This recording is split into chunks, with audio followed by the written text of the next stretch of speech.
자, 오늘 이사야서 두 번째 시간이죠. 우리 지난주 이사야서의 그 앞부분을 좀 잠깐 함께 기억을 하고 오늘 본문으로 들어가겠습니다. 이사야서는 전체 몇 장으로 구성이 되어 있습니까? 66장. 크게 두 덩어리로 나누어진다고 했어요. 앞부분은 심판, 그리고 뒷부분은 구원과 희망. 자, 근데 그 분기점이 1장서부터 몇 장까지입니까? 잘 기억하시네요. 그리고 40장서부터 66장까지가 구원과 희망, 소망으로 우리를 이제 이끌어 가십니다. 자, 오늘 우리 1절을 보시면 1절만 한번 기억을 되살리고 본문으로 들어가죠. 유다 왕 우시아와 요담과 아스와 히스기야 시대에 아모스의 아들 이사야가 유다와 예루살렘에 관하여 본 계시라. 계시라는 말도 중요하지만 이 부분에서는 보았다. 이 말이 이 이사야 강해를 시작하는 중요한 지점이라고 말씀을 드렸어요. 자, 우선 이미 아수르에 의해서 북이스라엘은 다 먹혀가고 있었습니다. 이제 겨우 남은 게 유다인데 유다마저도 이제 곧 멸망이 임박합니다. 이때 하나님께서 이사야 선지자를 보내서 뭘 보게 하세요. 이 보다라는 말이 굉장히 중요합니다. 이번 그 이사야 강해 이제 12장까지 한 텀을 할 텐데 몇 차례에 걸쳐 나누는 동안에 이 시대를 사는 성도들과 또 우리 삼일교회 그리고 이 시대의 교회들이 과연 이 참혹한 역사 속에서 모든 것들이 자리를 이탈하고 이지러진 상황 속에서 뭘 봐야 되는가? 그 눈이 열어지고 귀가 열리는 그 봄이 있어야 됩니다. 믿습니까? 그래서 오늘 10절로 넘어갑니다. 보시면 너희 소돔의 관원들아 여호와의 말씀을 들을지어다. 너희 고모라의 백성아 우리 하나님의 법에 귀를 기울일지어다. 소돔의 관원들을 향해서는 여호와의 말씀을 들으라 그랬어요. 그리고 고모라의 백성들을 향해서는 여호와의 법에 귀를 기울이라 말씀을 이제 합니다. 결국 같은 말인데 이제 표현을 달리해서 강화시키는 표현이죠. 여기 소돔과 고모라는 우리 성도들의 기억 속에 어떤 도시로 각인되어 있습니까? 향락과 음탕, 특별히 동성애가 가득했던 그런 눈먼 도시였습니다. 여기에 하나님의 백성 롯이 잠깐 이주해서 살고 있었죠. 그 도시가 결국은 하나님의 심판을 견디지 못하고 무슨 심판 아래 놓여지게 되죠? 불심판입니다. 유황불이 쏟아집니다. 그래서 도시가 완전히 불심판 아래 놓여지고 겨우 롯의 가정만 구원을 얻습니다. 물론 그 땅은 유다 땅이 아니에요. 그렇지만 오늘 여기서 소돔을 소환하고 고모라를 소환하는 것은 이유가 있습니다. 지금 이스라엘이든지 유다든지 그와 방불한 나라가 되었다. 어느 나라처럼 소돔과 고모라의 도성처럼 그런 못지않은 죄악의 나라가 되었다라는 것을 확인시키는 겁니다. 자, 그런데 이 유다와 이스라엘을 향해서 뭐라고 얘기하죠? 여호와의 말씀에 귀를 기울이라. 여호와의 율법에 법에 귀를 기울이라. 이 말은 신명기 사관을 소환하는 의도가 이 속에 깔려 있어요. 제가 누누이 시간대마다 강조한 바가 뭐냐면 그 나라가 선한 역사를 만들어냈느냐 더럽고 악한 역사를 만들어냈느냐 나라든 공동체든 개인이든 뭘 기준한다고 말씀을 드렸죠? 신명기 사관입니다. 신명기라는 책은 어떤 역사적 기억을 갖고 있습니까? 이스라엘 백성들이 출애굽에서 제일 먼저 도착한 산이 시내산입니다. 거기서 뭘 봤죠? 앞으로 그들이 살아갈, 그리고 들어가서 지켜 순종해야 될 삶의 원리, 원칙, 가치, 기준, 이런 것들을 봤습니다. 그리고 그 이야기를 가나안에 들어가기 직전에 다시 한번 묶은 책이 뭐예요? 신명기라는 책이에요. 그래서 이스라엘 역사는 선한 역사냐 악한 역사를 만들어냈느냐의 가장 굵은 기준점은 명확해요. 신명기의 말씀대로 왕들이 살아냈고 그 공동체가 순종했느냐와 아니냐로 갈라집니다. 그러니까 소돔과 고모라 짝이 되어버린 이 유다와 이스라엘을 향해서 하나님이 지금 뭘 지적하고 있는 거예요? 바로 너희가 이탈한 선로와 같이, 기차와 같이 이탈한 그 자리로 돌아와야 되는데 그것은 뭐밖에 없다? 하나님의 말씀으로 돌아오는 길밖에는 없다. 여러분 믿습니까? 지난주에도 우리가 이 세상이 돌아가고 있는 정치, 경제, 문화, 국방, 교육 모든 문제를 열거하면서 복잡하게 이거 어떻게 해결하냐? 오히려 문제가 복잡해질수록 답은 선명합니다. 하나님의 말씀으로 돌아오는 길 외에는 시대가 살 길이 없어요. 믿습니까? 오히려 문제가 복잡할수록 답은 간단한데 감춰져 있습니다. 하나님이 지금 그 얘기를 정확하게 하는 거예요. 여호와의 법에 귀를 기울이라. 하나님의 율법으로 돌아오라. 자, 그러면 두 번째로 도대체 이들의 문제가 뭐길래 어떠했길래 이렇게 강렬하게 촉구를 하시는가? 11절을 우리 전체 한음성으로 같이 읽겠습니다. 11절 시작. 여호와께서 말씀하시되 너희의 무수한 재물이 내게 무엇이 유익하뇨? 나는 순양의 번제와 살찐 짐승의 기름에 배불렀고 나는 수송아지나 어린 양이나 순념소의 피를 기뻐하지 아니하노라. 자, 이들이 예배 수가 모자랐나요? 재물이 모자랐나요? 그 예배를 드리는 정성이 부족했나요? 진심이 덜했나요? 아니에요. 모든 게 넘쳤어요. 그래서 이걸 이렇게 이해하시면 안 돼요. 조금 더 예배 수를 늘려야 되겠다. 이제 그만 늘려도 됩니다. 이제 또 예물을 좀 더 드려야 되겠다. 더 진심을 좀 담아야 되겠다. 충분했다니까요. 이스라엘 백성들이 넘치게 했어요. 그리고 이 예배 자체가 문제가 있다고 성경은 어디에도 기록하지 않아요. 그 예배가 하나님의 기뻐하지 않은 대상이 되었고 싫어버린 바의 대상이 된 이유는 딴 데 있어요. 어느 정도 이들의 드리는 예배를 혹독하게 평가했는가 하니 12절을 제가 읽습니다. 이렇게 되어 있어요. 너희가 내 앞에 보이러 오니 이것을 누가 너희에게 요구하였느냐? 내 마당만 뭐 할 뿐이니라? 자, 앞을 보실까요? 그러니까 문제가 여기 있었구나. 마당만 밟고 지나갔으니까 그렇지. 조금 더 지성소로까지 들어가야 되는데 그 얘기일까요?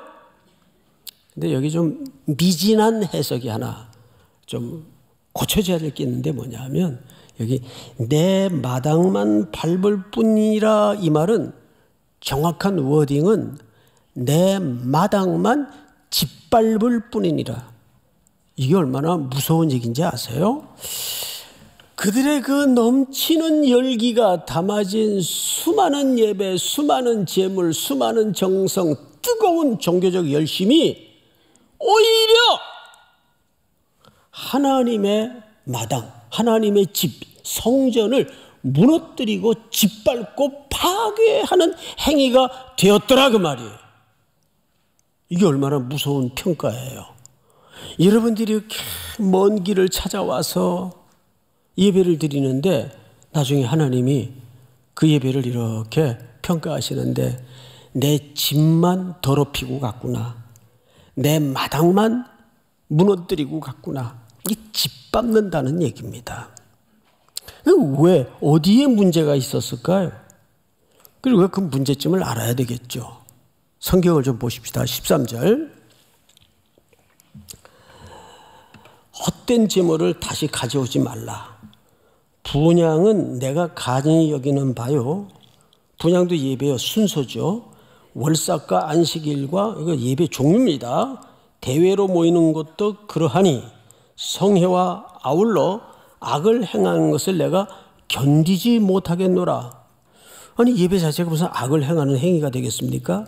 네, 14절 한번 같이 읽어보십시다.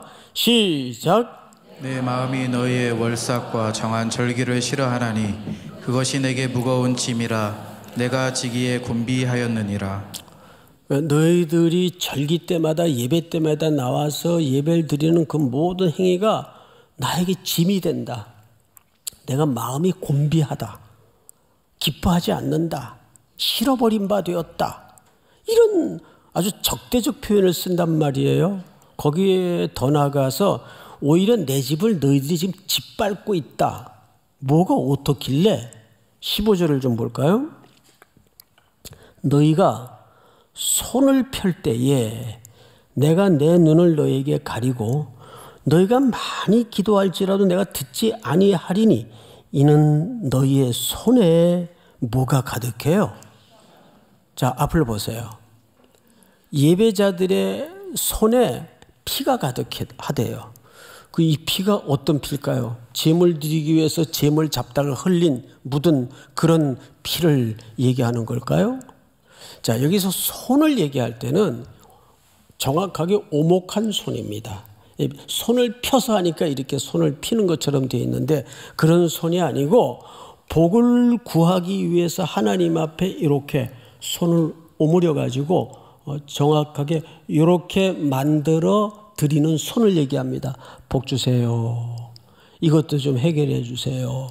이것도 좀 해결해 주세요. 이렇게 오목한 손을 얘기합니다. 근데 놀랍게도 이 오목하게 구부려 하나님 앞에 내어민 손 안에 뭐가 가득해요? 피. 이게 도대체 무슨 피냐 그 말이에요. 여기서는 이 피가 중요해요. 이게 도대체 무슨 피길래? 자, 성경을 보십시다. 16절.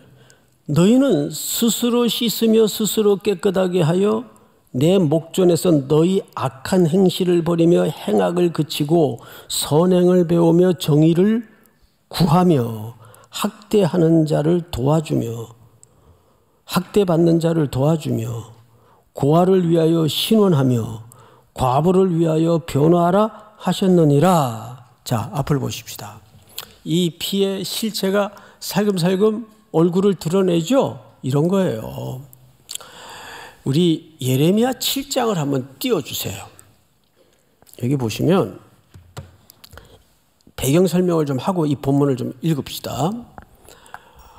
이스라엘은 이미 예배가 끊어진 지가 오래됐고 예배를 안 드리다 보니까 성전이 퇴락해 있어요. 온데 막 허물어지고, 원래 집이라는 것은 사람이 써야 집이 보관이 잘 되죠.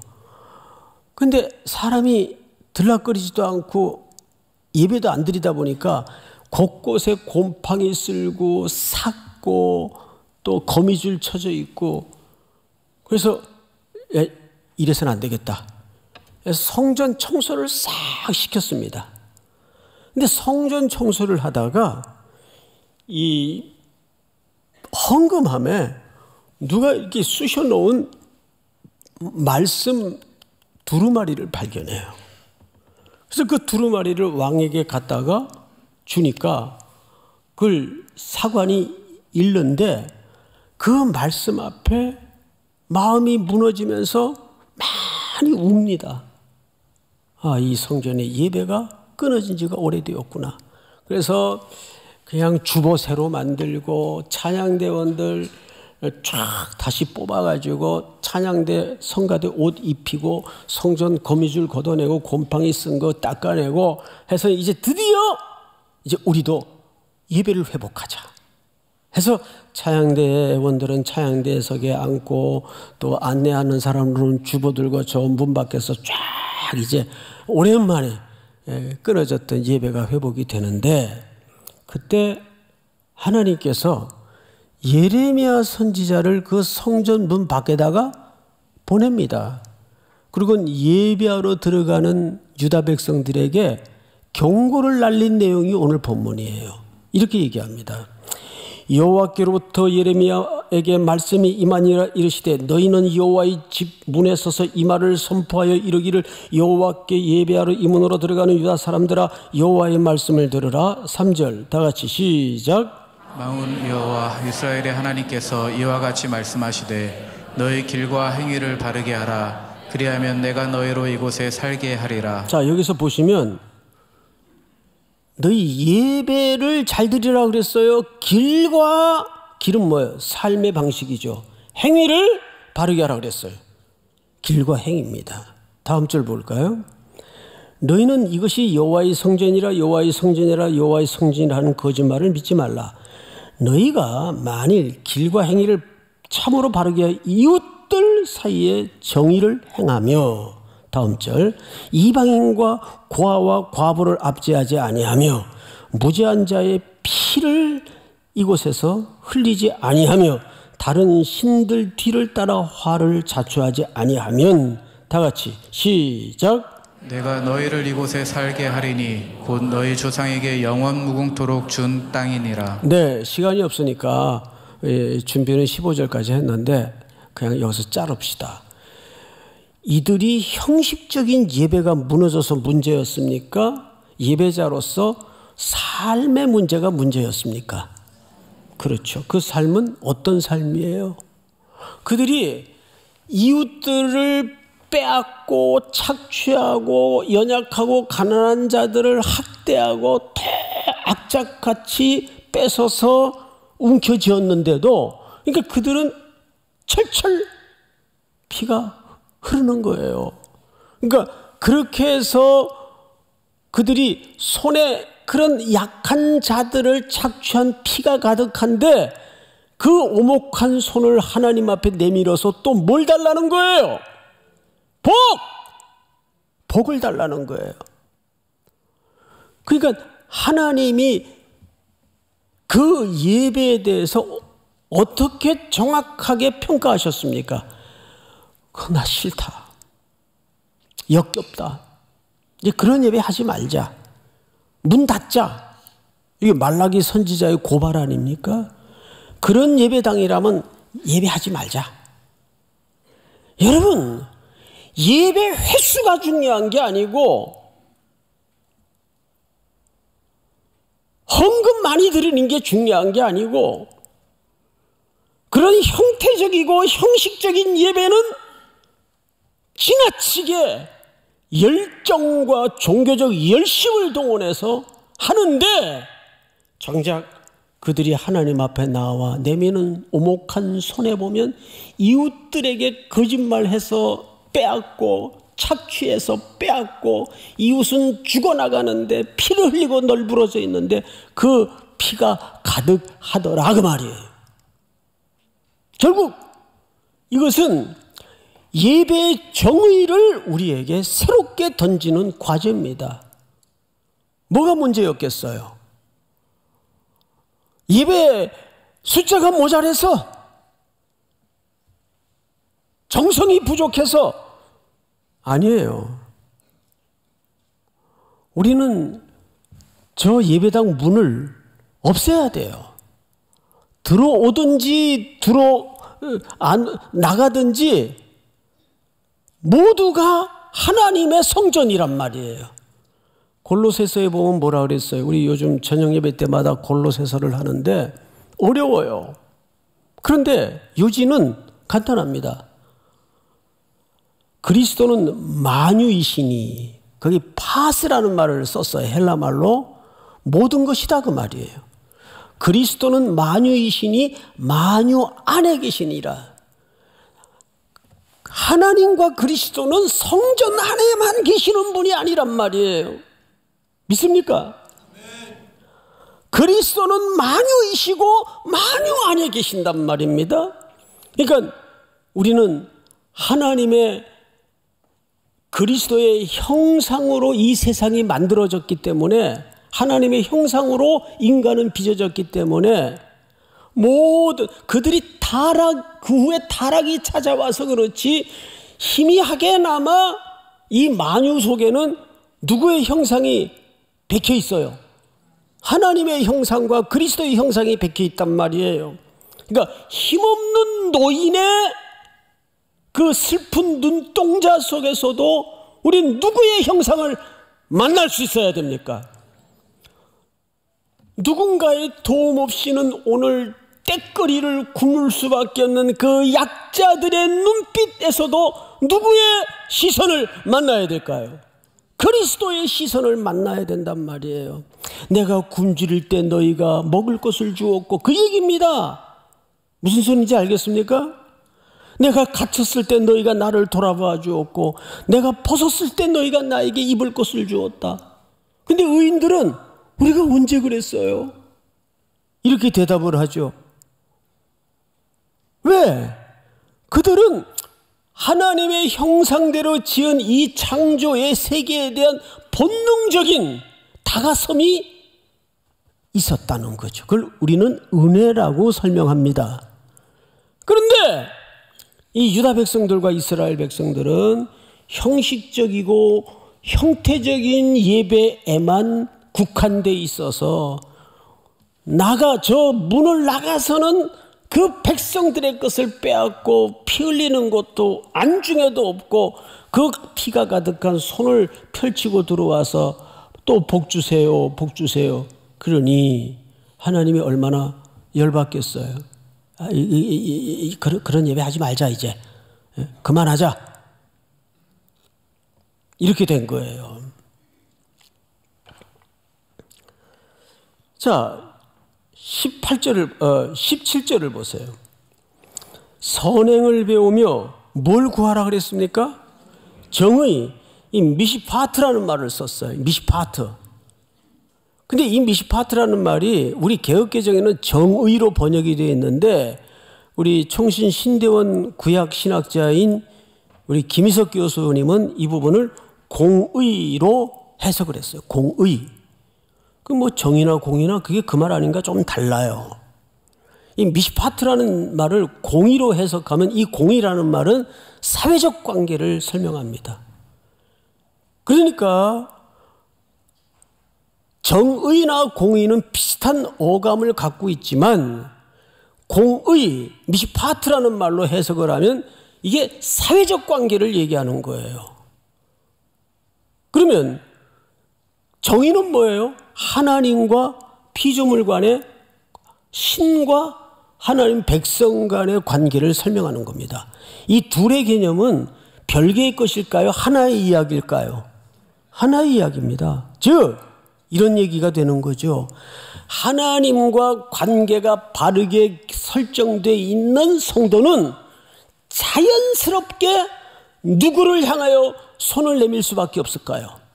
이웃을 향해서, 사회를 향해서 시선을 열 수밖에 없는 거예요. 하나님과 관계가 바르게 되어 있는 사람은 대사회를 향해서, 대인을 향해서 마음이 흘러가고 나뉘어질 수밖에 없는 거예요. 그러니까 이 보수 진영에서는 자꾸 이웃사랑, 사회에 하나님이 주신 은혜를 흘려보내고 나눠야 된다 그러면 행위구원론자라 그러고 사회복음주의자라 그래요. 여러분, 저는 기질적으로 아주 극보수주의자입니다. 그런데 성경을 다 모르지만 알아갈수록 배워갈수록 선명해지는 게 뭐냐면 하나님과 관계가 바른 백성은 이웃을 향해서 하나님의 시선을 따라갈 수밖에 없어요. 그게 사회복음이 아니고 행위구원이 아니라 믿습니까? 우리 3.1교회가 주님 오시는 날까지 거기에 집중하자는 거예요.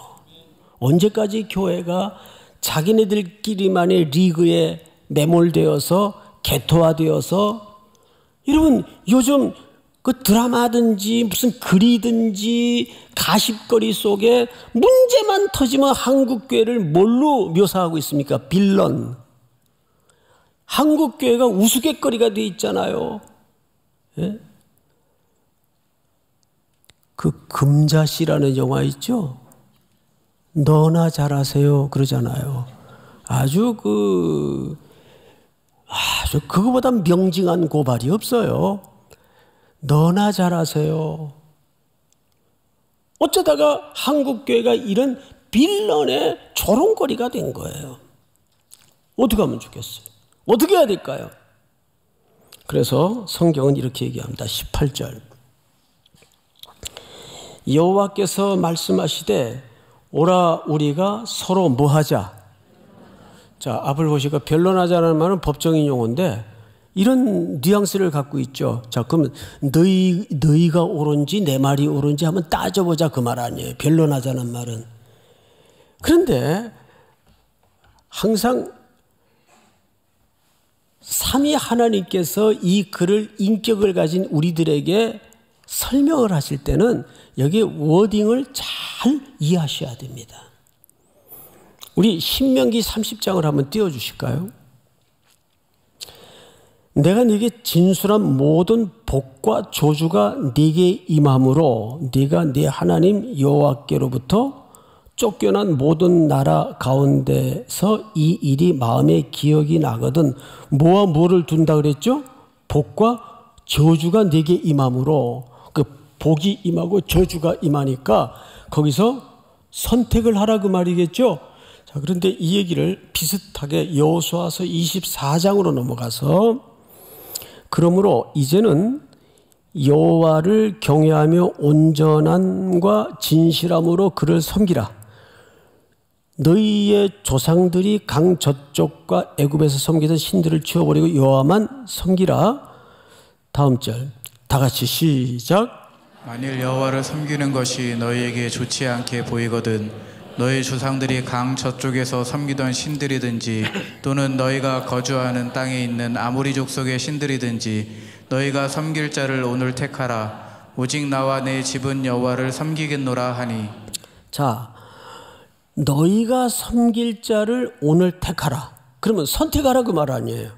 그러면 이 말을 복이 좋을지 저주가 좋을지 너희가 지금부터 알아서 결정해라 그 얘기일까요? 우리 애기들이 밥을 잘 안 먹죠. 간식을 먹으려고 그러고. 그럼 엄마하고 할머니가 밥그릇을 들고 숟가락을 두 양반이 들고 한 입만 너희 하면 어디 데려갈게. 그럼 안 먹으려고 그래요. 그럼 이제 할머니는 어떻게 하든 끝까지 먹이려고 그러는데 엄마는 화가 나니까 먹든지 말든지 네 맘대로 해. 그러면 얘야 지금부터 네가 밥을 먹든지 말든지 네가 잘 알아서 선택해라 그 얘기예요. 그 엄마의 진심 속에는 정말 하고 싶은 얘기가 뭐예요? 너 안 먹으면 죽어 그 뜻 아니에요? 예?